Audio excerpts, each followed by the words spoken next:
All right, welcome back. This is segment 3 in our series, Why the Warmth of Collectivism is a Lie.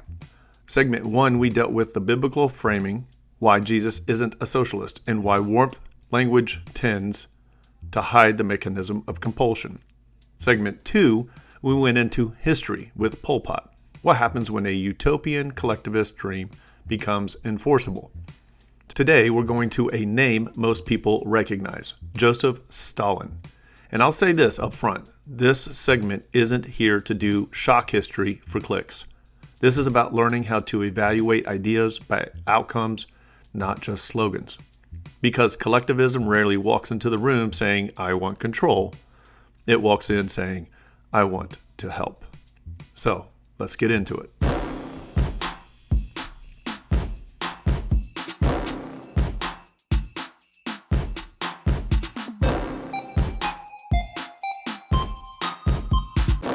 Here's why collectivism sells so easily. It speaks in the language of compassion, warmth, fairness, protection, and dignity. And it usually starts with something that's true. People suffer, systems can be unjust, the powerful can exploit, the poor can be neglected. So the emotional pull makes sense. But the question we have to ask is not, do we care? We do. The question is, what does it take to deliver warmth at scale? Because once you try to guarantee outcomes, equal outcomes across millions of people, you're going to need enforcement. You're going to need centralized authority. And once you have centralized authority, you've got to figure out what to do with people who don't cooperate. And that's where history gets dark. Before we talk Stalin, let me bring in that concept we've been using in this series, toxic empathy. Toxic empathy is when compassion turns into moral pressure. It's that move that says, if you really cared, you'd support this solution. And if you question it, you're cold. If you hesitate, you're harmful. If you disagree, you must hate people. So now, we're not debating ideas anymore. We're defending our character. And once a society learns to treat disagreement as immoral, coercion becomes easy to justify. Because the state doesn't have to persuade anymore. It can shame first, then enforce. And Stalin's era shows what that looks like when the enforcement machine gets strong enough. Okay, Joseph Stalin. Stalin became the central leader of the Soviet Union after Lenin, and he built a system that fused ideology with power. This is important. Stalin wasn't just a strong leader. He became the manager of a total vision for society. Not just, we're going to be generous, or we're going to help the poor. More like, we're going to redesign society from top to bottom, and we're going to force history to cooperate. And anytime a movement is that confident, anytime it says we're going to engineer the perfect society, there's a predictable problem. Humans don't cooperate perfectly. So the question becomes, what do you do with human resistance? And Stalin's answer over time was, you remove it. One of the clearest examples of Stalinist collectivism is forced collectivization of agriculture. Now, just to keep this simple, collectivization is basically the state taking control of farming, like land, production, and distribution, under the banner of creating a planned equal system. And here's the warmth pitch. If we collectivize, we'll eliminate inequality, and everyone will have what they need. But what actually happened? When you centralize food, you can also extract food. When the state controls production, it can demand quotas. And if the quotas aren't met, the state doesn't say, oh, sorry, we'll just adjust the plan. The state says, comply anyway. And that's how warmth becomes famine. Because once you control food at scale, you can punish people at scale. This is where we need to talk about the famine in Soviet Ukraine, often referred to as Holodomor, in 1932 and 1933. There's serious historical documentation here that this famine wasn't just bad weather. It wasn't just, oops, the plan didn't work. It involved policy decisions that left millions to die. And whatever you believe about every debated detail, here's the teaching point.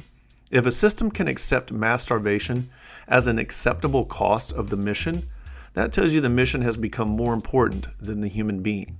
And that is always the turning point in collectivism. Once the collective good becomes sacred, the individual becomes expendable. Now this part matters a lot.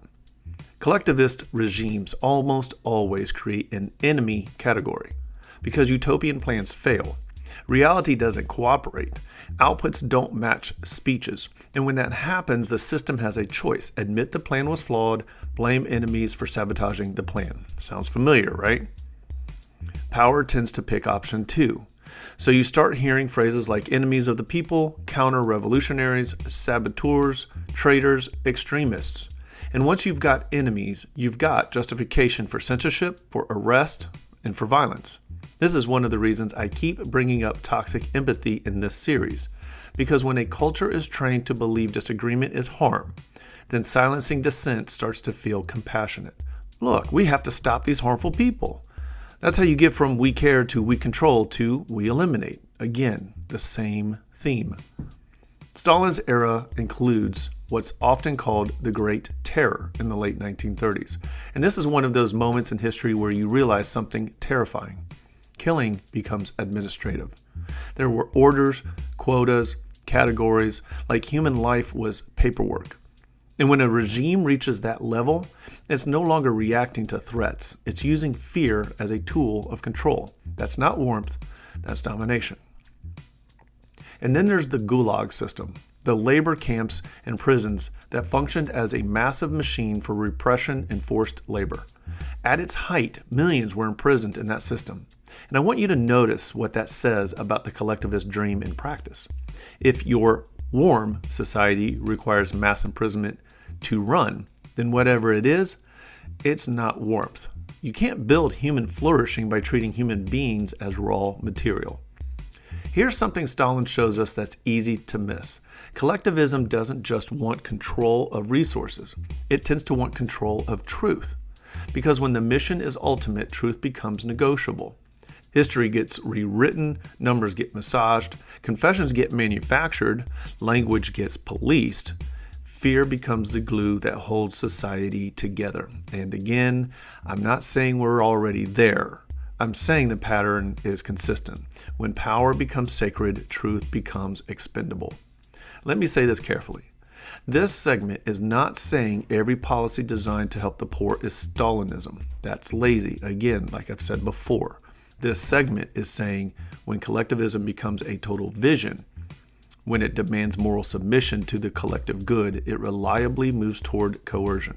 And Stalin gives us a clear picture of the progression. It starts with promised equality, then moves to centralized control, and then forced compliance. You find your scapegoats, then there's the purges, then the mass imprisonment comes, and then finally, inevitably, famine and death explained away as necessary. That's the anatomy of the lie. Warmth that requires compulsion isn't warmth. Again, it's a furnace. You'll keep hearing me say that. Next episode, we're going to another major name, Mao Zedong. And we're going to talk about what happens when central planning meets human reality, when ideology tries to outvote truth and millions pay the price. That's next, Mao. All right, before we go, we close the way we try to close everything at It Makes Sense. If this episode helped you, would you do a few quick things? Follow or subscribe wherever you listen. Leave a review. It genuinely helps people find the show. And share this episode with someone who's hearing these ideas and trying to sort it out. We'll have links and resources in the show notes. Thanks for spending time with me today. Next time, Mao. Until then, stay rooted in the Word, stay clear-minded, and we'll see you in the next episode. God bless.